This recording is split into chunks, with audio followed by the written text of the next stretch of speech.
Another saint story made with love. Hi, I'm Peter Claver. I was born in Spain in 1580, but my story is not really about me. It's about the people the world refused to see. As a student, I met an old porter, Saint Alphonsus Rodriguez. He wasn't famous, but his wisdom changed my life. He told me God was calling me to serve a suffering people far away. That's how I ended up in Cartagena, Colombia, where ships full of enslaved Africans arrived every week. While others saw cargo, I saw children of God. I brought bread, medicine, and comfort. And I always said, we must speak with our hands before we speak with our lips. First, I cared for their wounds, then I could tell them God loved them. In 40 years, I baptized around 300,000 people and heard thousands of confessions each year.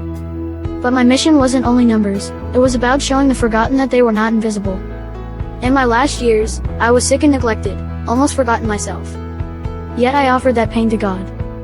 And when I died, the whole city finally remembered, this man was their conscience. What can you learn from me? In my time, the invisible ones were the enslaved Africans, treated as less than human, yet God's beloved children.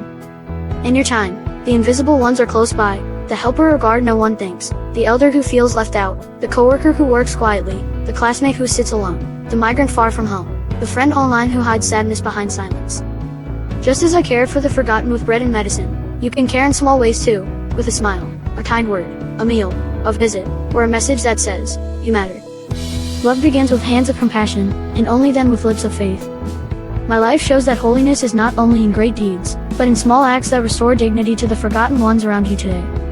Cute messengers, small voices, heavenly messages. Thank you for watching.